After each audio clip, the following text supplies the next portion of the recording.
Clarissa, asan na? Ay, sir, nagbibihis pa po. Papalit-palit po kasi ng damit. Tawagin ko na po ba? Ay, hindi, mamaya na.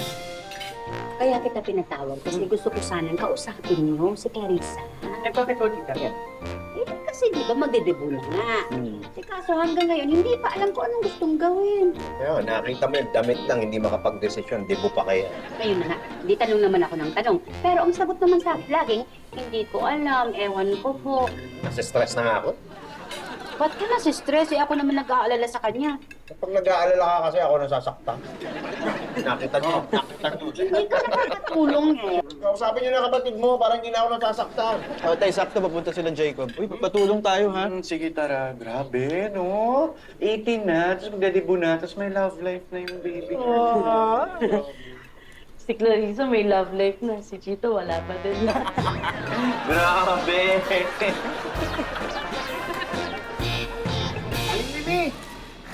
Ano? Ako po ba o si Berta magpapasok nito sa loob? Ay, wala pa si Berta. Nandun pa siya sa bahay nila. Sige, kayo na magpasok. Eh, asan na yung mga pamangkin mo? Wala na, umuwi na ng Laguna. At yun nga ang problema ko ngayon. Eh, bakit? Wala nang nagbabayad ng upa sa akin ngayon. Eh, di kumuha ka ng border dyan sa bahay mo. Yun nga iniisip ko eh. Baka naman may kakilala kayo. Oh, ay? Hello? Hindi pwede yan, ha? Hindi pwede! Ano nga? Gusto mo dalhin ko ito sa korte? Ha? Ano?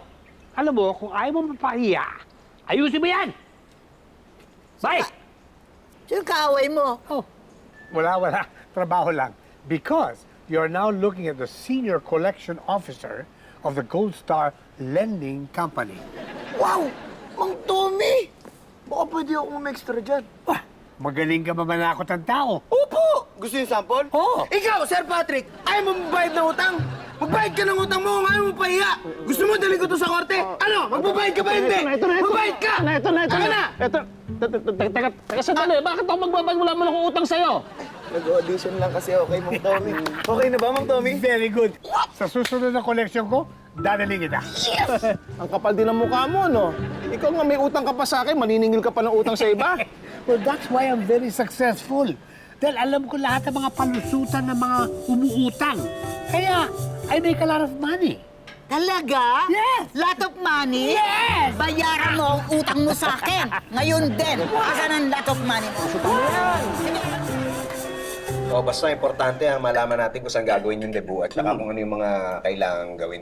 At uso pa ba yung mga cotillion, mga 18 roses? Ako, tito, ako na po bahala. Kausapin ko si Clarissa tungkol sa pangyayan. Basta, pag pumayag po siya, ako na po kunin yung event organizer.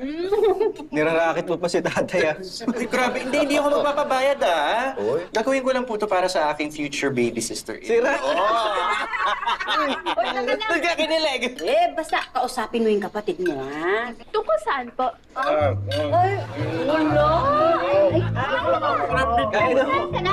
Pwede doon na lang po sa pool kasi padating na po sila Emily. Sasalubungin ko po. Oh, sige na. Sige, dalhan ka na ng pagkain. Yes, ma'am. Yes. O, tapos si Robert pakitawag na may utos na ako. Ay, sir, wala pa po eh. Kanina ka pa nga namin tinetext, di po sumasagot. Punta mo kayo sa bahay na. Sige po. Sige, mama. Okay. Sama na ako, sir. Sige. Eh, tita, my friend! I'm so happy to see you. Buti ka pa happy. Ako unhappy. Ano nang ginagawa mo dito? Wala naman. I need a favor kasi eh. Ay, don't worry, hindi ako utang. And you know why? Because I have a job already now. Hindi kayo maniniwala. Kolektor na ng utang yan. Teka, yung kumpanya mo hindi naman nag-background check kung gaano karami utang. Hindi naman, pero kaya nga ako nandito eh. Dahil linigay kitang character reference when I applied. So kailangan, kung tumawag sila sa'yo, dapat sabihin mo sa kanila na wala akong utang sa'yo. Teka, gagawin pa ako sinungaling. Pambihira ka naman. Hindi naman, Pepito. On probation kasi ako ngayon eh. Gusto kong maging regular. So, I need to have a clean record. Kung gusto mong malinis talaga yung record mo, bayaran mo siya.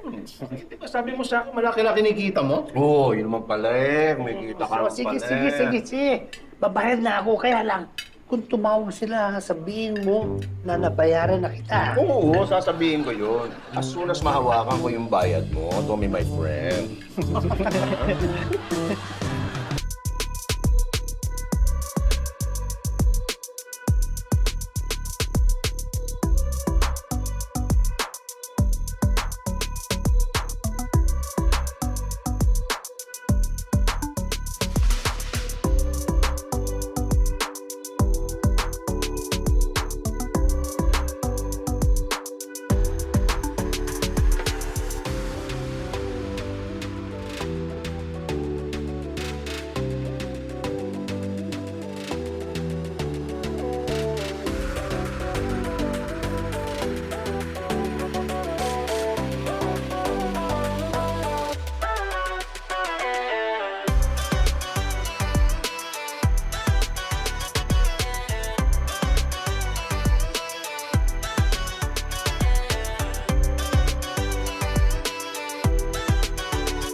Idol!